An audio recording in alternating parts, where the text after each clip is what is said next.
folks. Welcome to our City Matters. Today we have an episode with this very special guest, and you will be just happy to know Dr. Cheryl Wilkie from the Farnum Center. So welcome, Doctor. Thank you, Debbie. I Thank you for appreciate having you me being here today. I really am very grateful to be here today to speak about the problems that we're having. I'm so excited about this episode because of all of the talk that's been around town about the heroin issue and people's losing their lives over it. That is right. That is and correct. I said, you know, there's got to be a solution now for some people. They're desperate, and some people, I think, need to know about your center if they don't already know.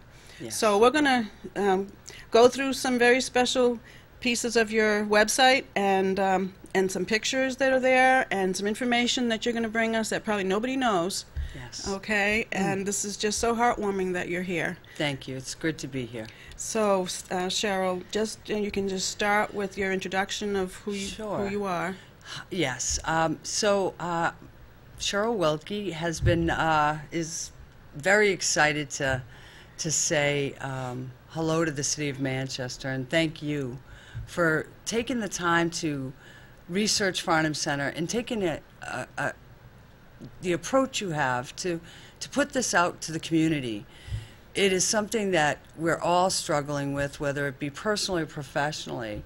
I'm a psychologist, and I'm a forensic psychologist, which means I'm a psychologist who's dealt with people in law as well as just regular psychology.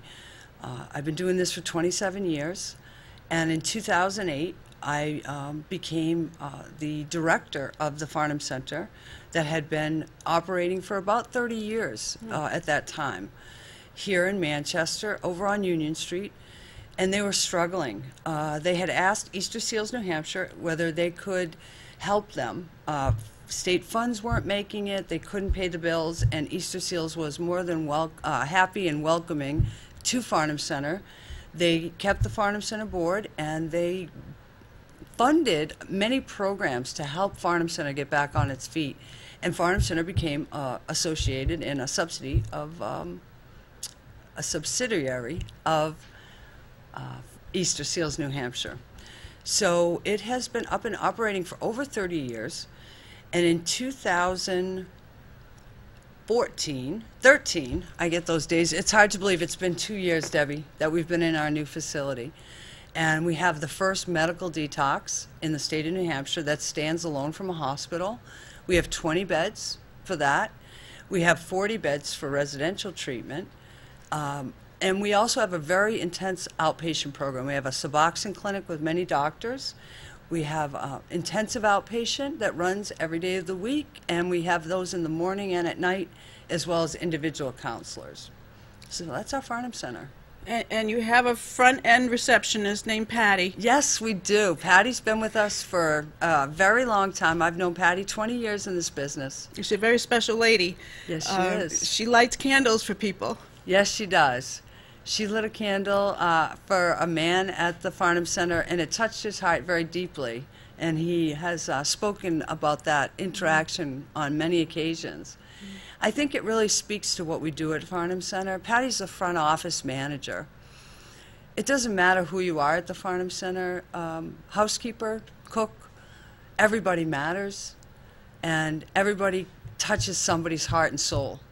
And that's our goal. Our goal is to somehow show them that they are just as wonderful and human as they were the day they were born, even though they don't believe that when they walk in the door, but we know it. Our staff are very clear that they're not broken. It's still there. They just can't find that part of them.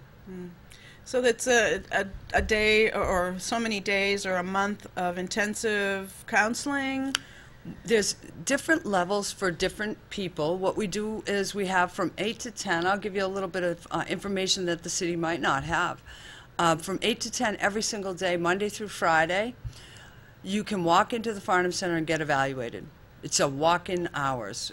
We did that so that nobody has to call and go through the trouble of trying to set up an appointment. So all the counselors are not booked during the 8 to 10 slots, and anyone walks in will be seen. As long as you're there before 10 a.m., If it's 11 when they finish, that's fine. They will evaluate and make recommendations, whether they need residential treatment, a medical detox, an outpatient treatment, and at that moment they will enroll them into whatever program they need. And if they need help with insurance, they'll also enroll them in insurance. So with that process happening, there's a lot of myths around Farnum Center I'd like to talk a little about. Things that may have happened years ago for the reasons that they needed to happen. You used to have to call in every day to check to see if you had a bed, if you were on a waiting list. We did away with that in 2008. You never have to call in. We're going to find you. As long as you leave us information, we'll make sure you know when you're coming in. And that's been a myth for a very long time. I just heard last week somebody said, do you still have to call in every day? And I'm like, nope, never. It's too difficult. We don't want any barriers for them to try to walk in the door. We want to make it as simple as possible. So what we've recently instituted is now when you come in for your evaluation, anyone who's on the list is going to have a date to enter. No more just you're on a list, but you'll have a date. It may not be till August 15th, but that will be your date. It may not be till, November. I don't know what the date will be. But we used to just put people on a waiting list, and then they would be allowed to participate in any of our outpatient services while they were waiting. So they could see an individual counselor, they could be in interim groups, anything to keep them involved. But now they'll have an actual card that says, this day you're going to get in. Now, that day could be, we'll say, August 1st. But when we go down the list, if the people don't pick up or we can't find them, you could be coming in that day. Oh, wow. So we're going to really start working with people so that they have that date that they can hold on to, so that we don't have to worry about this waiting list. We weren't giving dates so we didn't want to get people, nervous or upset, but I think it's more upsetting not to know the day. So I think this is going to change things a little bit. Now, you do also have opportunity for those perhaps who are private pay? Yes. We have many different options to enter the Farnum Center. We currently have money from the Bureau of Drug and Alcohol Services that we can access for people who fit into the guidelines under the poverty guidelines. So if somebody doesn't qualify for NHHP, may have make a little bit too much money, but not enough to put them out of the guidelines for NHHP, we'll ask BDAS, Bureau of Drug and Alcohol Services, if they'll help pay. That's kind of state funding that we can access. We also have New Hampshire Healthy Protection, which we can sign people up right there at Farnum Center, and that will help them get in on insurance. We take all insurances, doesn't matter. We do it all for you. You don't have to worry about, does my insurance or doesn't. You can call the back of your insurance to see if you have the benefit, but we'll do all the work, and all you have to do is show up. We want to make this as simple for you and your families as possible. We know this is a difficult time. I've personally been through it, and there's nothing more, it's a very difficult thing to go through, and money isn't the thing you want to be worried about when you're worried about someone's life.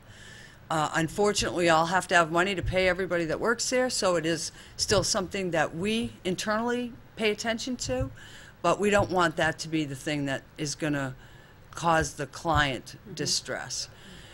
We also have money that Farnum Center Board has set aside through the annual event that we have at the Manchester Country Club every year to help fund beds. So that's another way. The New Hampshire Charitable Foundation has recently given us money to take veterans. So we have money in a program for veterans. So there are many different ways that we can try to get somebody paid for. The one place we've struggled is the medical detox. The state will not pay for medical detox. So we have put some of the money for the annual fund, annual event, we put it in a fund to help with some payment there. Medicaid does not pay for medical detox, but they will September 1. Oh. So that's something we have to look forward to. That's important. It is. So September 1, that will come online. And in the meantime, we charge $3,600 for the whole stay in the medical detox, which is a very reasonable price. We're a nonprofit, so we're not, we don't need to make millions. We just got to pay the bills, make sure the lights stay on, the staff get paid, and we can buy the things that we need for the clients. We have a gorgeous facility, and we want to keep it up. but $3,600 for nursing, doctors, and 24-hour care. Is that for 30 days? No, that's for 6 days. 6 days. 6 days is medical detox. It's $600 a day for the medical detox. Wow. Yes. Yeah, speaking of that, I mean, some people might have some misconceptions or misunderstandings or don't understand what a detox is. Sure, I'd be happy I mean, to. I don't want to get too much into it, but Yes. it's important because people are afraid Right. to go through detox. Yes. Well, my dream was to have a medical detox because I had worked in the field for so many years and watched people suffer by putting them in a room and saying, you'll get through it and we'll bring you juice or whatever, and watching them vomit and cramp and not sleep. It was just, it was inhumane what we did prior. Now what we do is we have a doctor assess them the minute they walk in the door. They're put on a protocol for alcohol withdrawal or opiate withdrawal. So we'll use Ativan and we'll use the CEWA protocol. It's a protocol that's been set up. You can find it on the internet. It basically says how you should rate people and keep an eye on them for shakes, blood pressure, pulse. Keep real close tabs on them. Make sure you give them the medicine to keep them very comfortable. The same with the cows is for the Suboxone. We use Suboxone for detoxing from opiates, and that is such, you can die from alcohol withdrawal, so that's not, most people will pay for that, most insurance companies, but they were really fighting us on the opiate. But now they have seen the light, at least Anthem. I have to give them a lot of credit. They're our largest provider that we see. And they recently came to our facility to visit and audit, and we had a very nice talk. And they understood when they left that they had been denying a lot of opiate, saying you can't die from an opiate withdrawal. You can't. But most people will walk out that door rather than suffer. And I'm not sure I wouldn't walk out that door too. I am in long-term recovery and have been for 27 years.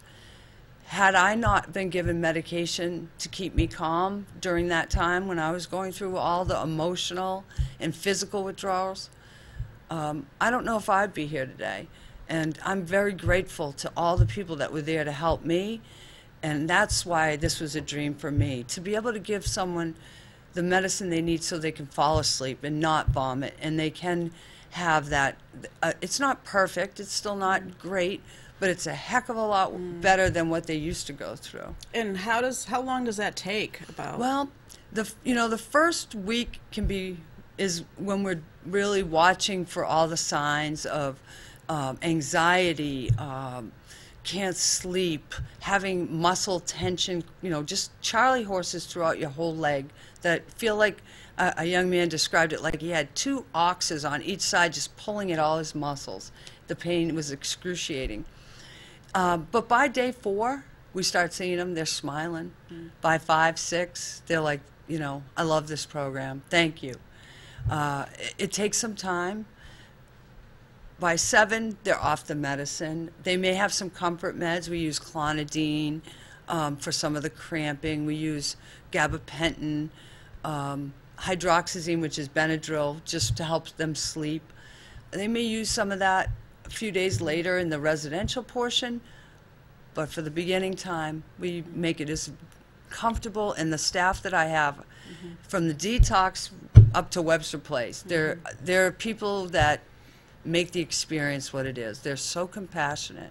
Most of them have been there themselves, and the ones that haven't, they came for a reason to work there. They have someone in their life or something has happened that they're so kind and compassionate. And yet they can draw the line and say, you know what, you're not going to get away with ABC, so let's just do what we need to do. Exactly, right. So, but you're making it as comfortable as possible. Yes, it's a beautiful place. If they're cold and chilly, and you'll give them a blanket. They have blankets. Yes, I was very fortunate. I was asked, or allowed, I should say, to draw all the plans for the Farnum Center. So I sat down with my staff and asked them, what would you do if we were anything you wanted? So we started with anything you wanted.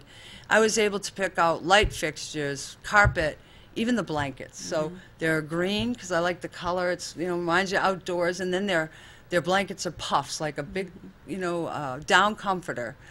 on the bed. It's a very homey feel. Right, right. Well, I think we should go through some pictures. Okay.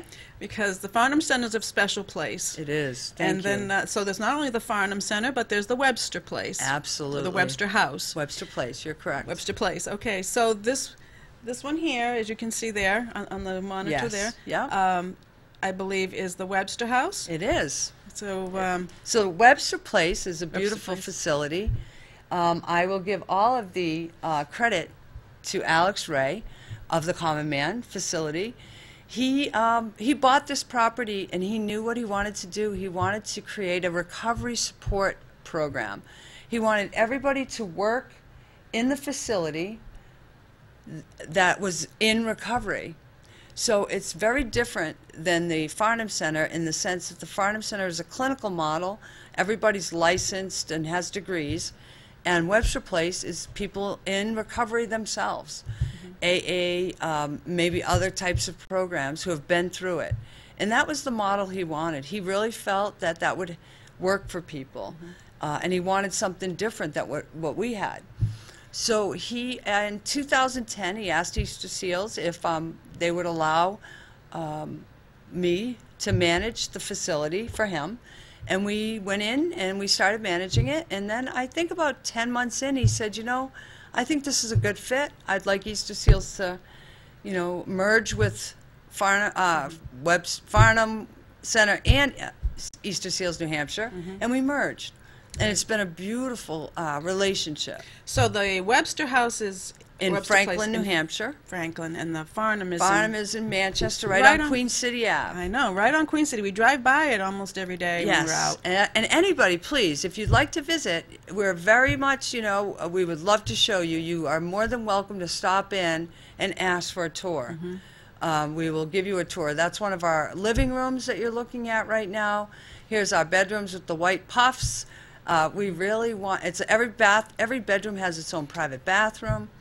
Our backyard, we just put in play sand volleyball courts. We have a beautiful pool, basketball courts. We have 3.5 acres. You can't really tell from the front of the building, but our workout rooms, we really wanted this to be a place where you get back to your soul and then you remember the things you love to do, like exercise or possibly, you know, playing basketball, things that everybody did as a kid, but when they get caught up in drugs and alcohol, that stuff goes away.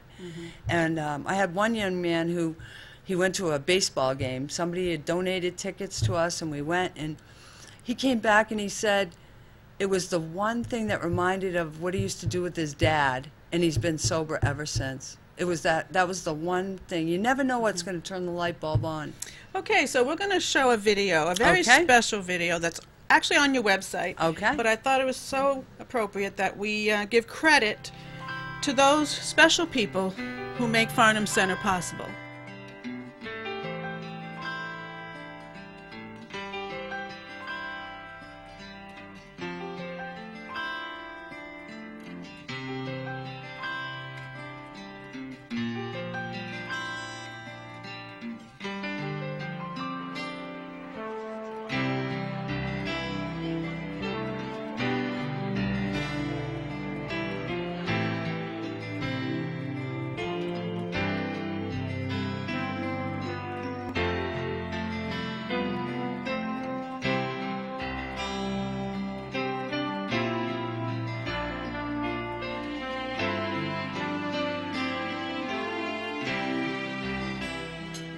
My name is Cruz, and I'm a person in long-term recovery. For me, that means I've not used alcohol or drugs for just over 20 years now.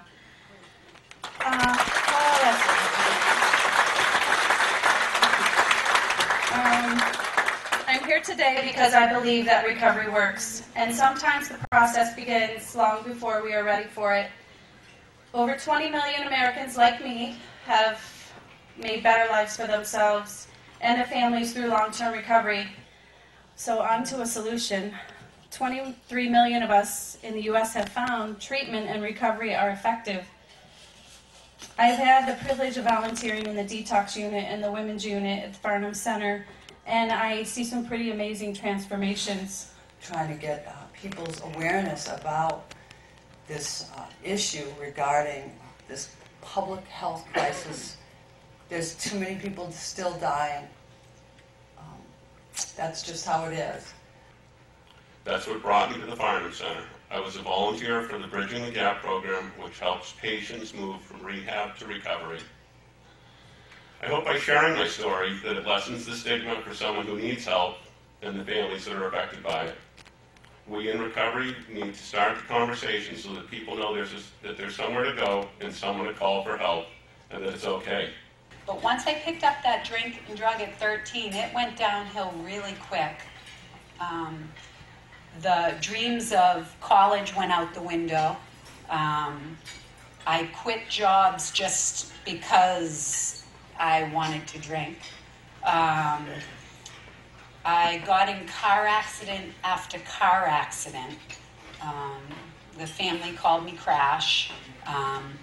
And I couldn't look my mother, who was my best friend, in the eye anymore. Is because I got sober. I was able to learn how to love and get married.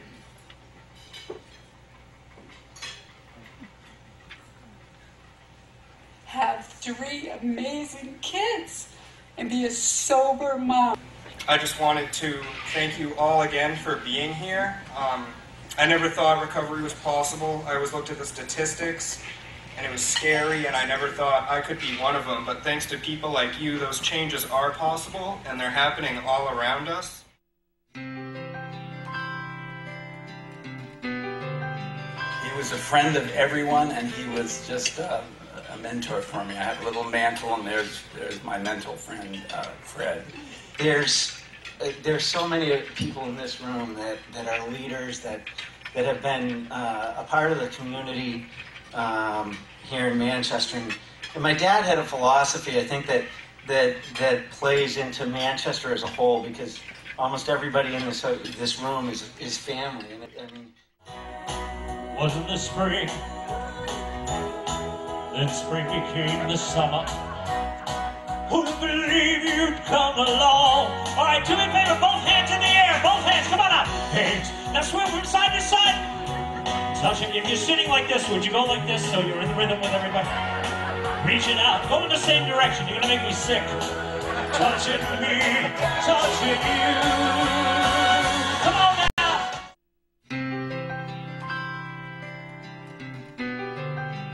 Anyone that will donate $5,000 to help those that are ready to be helped. They want to be helped. They want to be there, but they need the funds to get them there. Is there anyone at $5,000? $2,500. 25. 36. Number 36 at $2,500. Thank you, sir. Because I certainly thank you very, very much, and I know everyone at the Farnum Center thanks you so very much for your generous donations. Let's give everybody a round of applause, ladies and gentlemen.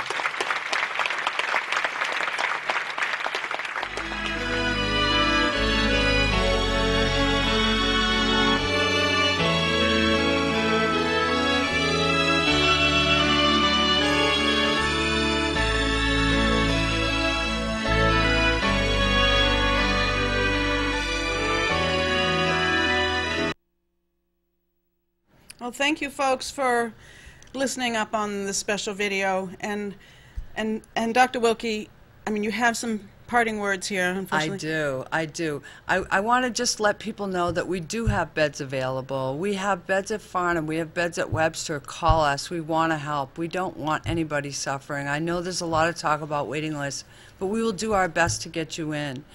We are currently building another facility in Franklin.